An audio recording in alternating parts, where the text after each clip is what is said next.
आप सब लोगों का स्वागत है। पिछले लगभग 10 दिनों के अंदर एक के बाद एक दो बहुत ही विचित्र घटनाएं हम लोगों को देखने को मिली। भारतीय जनता पार्टी और आम आदमी पार्टी दोनों के दोनों पार्टियां बड़े बड़े वायदे पे, बड़े बड़े सपने दिखा करके और पारदर्शी सरकार, ईमानदार सरकार के दुहाई देकर के दोनों की दोनों सरकारें सत्ता में आई। और पिछले 10 दिनों के अंदर हम लोगों ने देखा कि दिल्ली के दिल्ली के कानून मंत्री की कानूनी डिग्री फर्जी है। और अब यह देखने को आ रहा है कि भारत सरकार के एजुकेशन मिनिस्टर की एजुकेशन डिग्री के ऊपर भी प्रश्न चिन्ह और क्वालिफिकेशंस के ऊपर भी प्रश्न चिन्ह कोर्ट ने लगा दिया।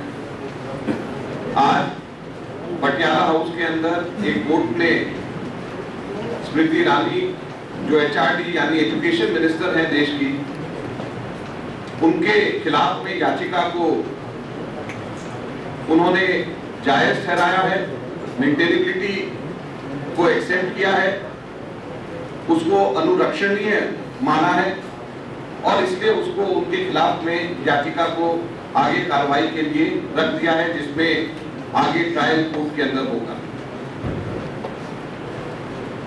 इसके अंदर मैं दोहराना चाहूंगा, आप लोगों को याद होगा कि जिस दिन नरेंद्र मोदी जी ने कैबिनेट बनाई और उसी दिन जब शाम को आप लोगों में से बहुत सारे लोगों के साथ में औपचारिक और अनौपचारिक बातचीत के अंदर मैंने उस वक्त इस बात को उठाया था और उनकी एफिडेविट्स अलग अलग जो उन्होंने अपने एजुकेशन क्वालिफिकेशन के बारे में दी हैं उसको हम लोगों ने उस वक्त उठाया था। और मैं ये दोहराना चाहूंगा कि 23 अप्रैल 2004 के चुनावों में श्रीमती ईरानी ने ये कहा था कि वो उनके बैचलर ऑफ आर्ट्स 1996 में 1996 दिल्ली यूनिवर्सिटी में उन्होंने स्कूल ऑफ करस्पॉन्डेंस से किया। उसके बाद में 2011 के एफिडेविट में राज्यसभा के लिए यह bachelor of arts 1996 Delhi university school of correspondence से बन जाता है BCom part 1 in 1994 from Delhi university school of correspondence. और फिर उसके बाद में 2014 के अंदर फिर ये आगे बदल जाता है और फिर ये बदल करके 2014 में बन जाता है BCom part 1 in 1994 from school of open learning Delhi university. तो ये तीनों के तीनों अलग अलग, पहले उन्होंने कहा कि बीए कर लिया, फिर उन्होंने कहा कि BCom part 1 school of correspondence से कर लिया, फिर उन्होंने कहा कि BCom part 1 school of open learning से कर लिया। तो ये बहुत सीरियस डिस्क्रिपेंसी है, बहुत सीरियस अनियमितता है एफिडेविट्स में, जिसको लोग बहुत सीरियसली लेते हैं इलेक्शंस में वोट देने के बाद। लिहाजा कोर्ट ने आदेश दिया है ट्रायल शुरू होगा, इसकी जांच हो। अब प्रश्न ये उठता है कि क्या ये जायज है कि हमारे देश की एजुकेशन मिनिस्टर उनके एजुकेशन क्वालिफिकेशन के बारे में जो एफिडेविट में उन्होंने अलग अलग बात रखी गई है उसके बारे में कोर्ट जब जांच कर रही है और दिल्ली यूनिवर्सिटी के रजिस्ट्रार से जब मांगा जाएगा कि आप बताएं कि इनकी एजुकेशन क्वालिफिकेशन के बारे में क्या सत्य है क्या असत्य है, तो उस वक्त अगर एजुकेशन मिनिस्टर स्मृति ईरानी ही रहती हैं तो क्या ये कॉन्फ्लिक्ट ऑफ इंटरेस्ट नहीं है? क्या कॉन्फ्लिक्ट ऑफ इंटरेस्ट होने के साथ साथ स्मृति ईरानी उस जांच को प्रभावित नहीं कर पाएंगी जब उनके ही अधीन आने वाली दिल्ली यूनिवर्सिटी के रजिस्ट्रार या दिल्ली यूनिवर्सिटी के किसी भी अधिकारी से जब पूछा जाएगा असलियत, तो क्या कॉन्फ्लिक्ट ऑफ इंटरेस्ट और जांच को प्रभावित करने वाली स्मृति ईरानी की पोजीशन नहीं होगी? इसलिए हम लोगों का ये मांग है कि श्रीमती स्मृति ईरानी को तत्काल प्रभाव से इस्तीफा देना चाहिए, नरेंद्र मोदी जी को उनको एकदम से हटाया जाना चाहिए। इसी तरीके से हम लोगों ने देखा कि जितेंद्र तोमर जो लॉ मिनिस्टर थे, जब बार काउंसिल ने उनको हटाने के लिए, जब उनकी कंप्लेंट को पुलिस को इन्वेस्टिगेशन करने के लिए जब फॉरवर्ड किया, तो फिर बावजूद उसके अरविंद केजरीवाल और आम आदमी पार्टी उनको बचाने में लगे। लिहाजा क्या हुआ, 1 महीने के डिले के अंदर अंदर जितेंद्र तोमर जी के खुद के सिग्नेचर से पब्लिक प्रोसिक्यूटर और स्टैंडिंग काउंसिल अपॉइंट हो गए। और पब्लिक प्रोसिक्यूटर यानी जनता का वकील जो जितेंद्र तोमर के सिग्नेचर से अपॉइंट हुआ है, वो जनता की तरफ से जब कोर्ट में जाकर के जनता की बात करेगा, तो हम कैसे उम्मीद करेंगे कि वो जितेंद्र तोमर के बारे में उसके द्वारा उसके हस्ताक्षर से अपॉइंट किए हो जाने के बाद में हम कैसे उम्मीद करेंगे कि वो सही न्याय की बात करेगा। और उसी तरीके से ठीक अभी अगर Smriti Irani as education minister continue करती हैं और उनके टाइम के ऊपर अगर जांच दिल्ली यूनिवर्सिटी से होती है, तो हम कैसे उम्मीद कर सकते हैं कि एजुकेशन मिनिस्टर के दबाव में अधिकारी वहां पे कार्य नहीं करेंगे। इसलिए कॉन्फ्लिक्ट ऑफ इंटरेस्ट बहुत सीरियस है। इसके अंदर तत्काल प्रभाव से उनको इस्तीफा देना चाहिए और उनको एकदम से प्रधानमंत्री को एक्शन लेकर के उनके खिलाफ में उनको हटाया जाना चाहिए। दूसरा मुद्दा, आज महाराष्ट्र के अंदर child development minister Pankaja Munde का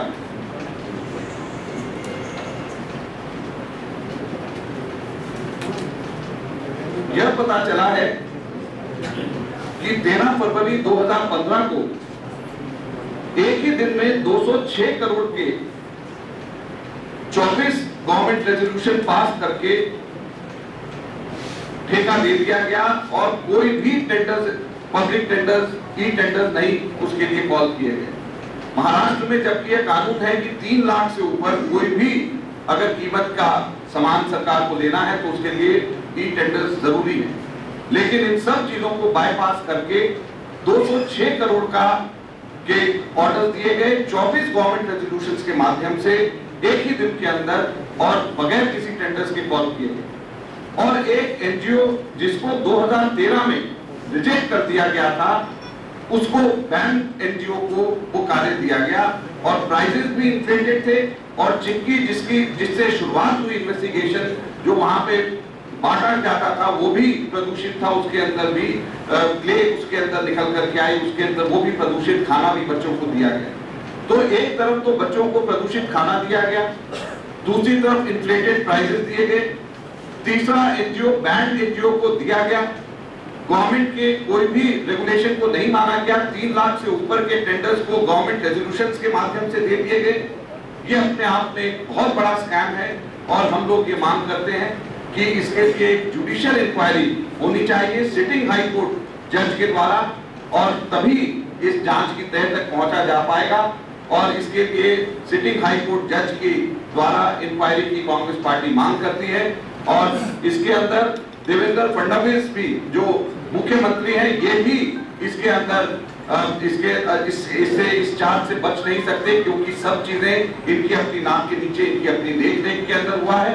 तो इसके अंदर जो कंसर्न मिनिस्टर है उसको भी हटाया जाना चाहिए, जांच इसकी जुडिशियल जांच होनी चाहिए सिटिंग हाई कोर्ट जज के द्वारा, और इसके अंदर मुख्यमंत्री को भी अपनी रिस्पॉन्सिबिलिटीज में ओन अप करनी चाहिए। कांग्रेस पार्टी की यह मांग। इसके अलावा तीसरा मुद्दा हम लोगों का नॉर्थ ईस्ट स्टेट्स के बारे में, एक बहुत महत्वपूर्ण डेवलपमेंट नॉर्थ ईस्ट स्टेट्स के अंदर हो रही है। मैं अनुरोध करूंगा नारायण स्वामी जी से, वो यहाँ पर हम लोगों को संबोधित करेंगे और उसके बाद में फिर हम लोग इसके ऊपर प्रश्न और हम लोग देंगे। तो नारायण साहब।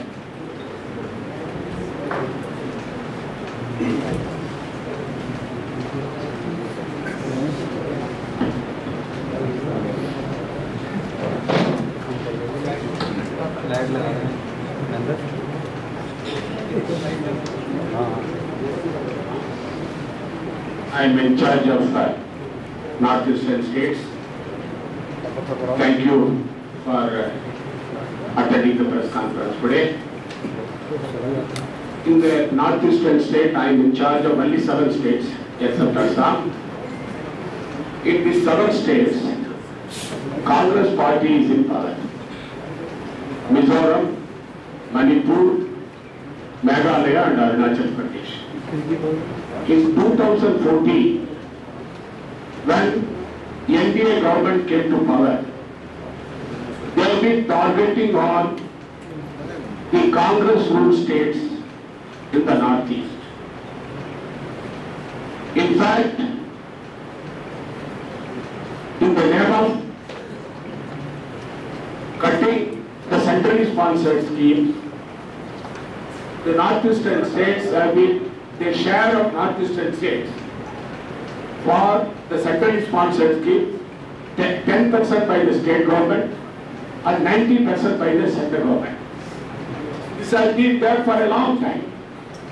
During UPA time, because these northeastern states have to be developed, therefore we have provided them 90% grant and 10% from the state funds for the centrally sponsored scheme. Now, when the NDA government came to power, they cut it to 50-50. Whether it is Sarva Shiksha Abhiyan, Pradhan Mantri Gram Sadak Yojana, then National Rural Employment Guarantee Scheme, then National Health Mission, all these schemes, Rural Health Mission, all these schemes they made it to 50-50. Therefore, the northeastern states are starving for funds. It is not only our state, other the regional parties and also CPM is in Tripura, Nagaland regional party is there. Therefore, those parties, those governments are also suffering. Secondly, under the 14th Finance Commission, they are trying to remove the special category status for the northeastern states, including Jammu Kashmir, Himachal, Jharkhand, and also the other states which have been enjoying, including Uttarakhand. There in the budget, 10% will be the state funds, state government mobilization, and 90% will be the Government of India fund. Because the infrastructure has to be developed, education has to be given in a better manner, health facilities have to be provided, water supply, and also small industries have to come up with the northeastern region. Therefore, the earlier government, our government has given 90% grant in the budget, 10% for the state resource mobilization. Now they are trying to cut into 30% by the Government of India and 70% by the mobilization of the state government. This is creating problem for the overall development of northeastern region. The chief ministers of northeastern states and the states which have been enjoying the special category status, they wanted appointment jointly with the Honorable Prime Minister. So far, for the last 2 months, the Prime Minister, Sri Narendra Modi, has not given them appointment. This clearly shows that northeastern states have been ignored, they have been sidelined by the Prime Minister Narendra Modi and the NDA government. Now, the new political development they are starting, the terrorist outfits, the Naga peace talks, which have been continuing during our UPA time, when NDA came to power,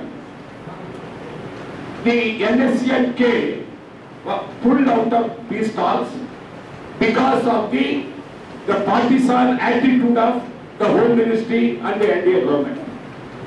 They have been trying to divide these terrorist groups in the name of the divide and rule policy. Because of that, the tension is prevailing in Nagaland, Manipur, Arunachal Pradesh and other states. In Manipur, 18 Jawans were killed by the NSCNK and about 8 Jawans were killed in Nagaland and 3 Jawans were killed in Arunachal Pradesh, Tirap and Sanglam region. Now, the situation is, the report which I have been getting from Nagaland, the army men children are not able to go to school in Nagaland. Tension is prevailing there. This is the handiwork of the Home Ministry and the NDA government. They are trying to disturb peace in the northeastern region in the name of the Prime Minister gave an assurance to the people that in the northeast within 18 months he will complete the peace talks, the Naga peace talks. So far not even an inch has moved. The interlocutor, Mr. Ravi, who has been appointed, he showed his displeasure to the Prime Minister that the Home Ministry is not properly handling the Naga peace talks. Using that, using the different, the terrorist outfits, some terrorist outfits were very close to the Home Minister and Minister of State for Home. They are trying to destabilize our Congress governments in the Northeast. They tried in other states, they could not succeed. But in Arunachal Pradesh, Kiran Rijiju, the Honorable Minister of State for Home Affairs, is directly involved. It is his own state. He is involved in disturbing and destabilizing the duly democratically elected Congress government in Arunachal Pradesh. And the Prime Minister is telling the political moral values. Prime Minister is telling the cooperative federalism. But today, it has become a dictatorship on the part of Narendra Modi government in trying to disturb the democratically elected governments in the Northeast. Arunachal Pradesh, the MLAs are being threatened by the terrorist outfits and they have been told to resign from the Congress membership, MLA. But this has been used by the power in Delhi. The Home Ministry is involved. The Minister of State for Home is involved. Directly, the President of the BJP, Amit Shah, is directly monitoring this. This is a very, very grave situation and it is very unfortunate. In the name of democracy, in the name of cooperative federalism, Narendra Modi government is trying to destabilize the Congress government and they are trying to demolish the democratic values in this country. We will fight. Our Congress chief ministers will fight. Unitedly they will fight against this sinister design of the NDA government. All these things are happening with the approval of the Prime Minister, Shri Narendra Modi. Therefore, we will raise it in the Parliament. We will raise it outside the Parliament, and we will, with all our might, we will oppose the move of the present NDA government for their sinister design to destabilize our Congress government in the Northeastern states.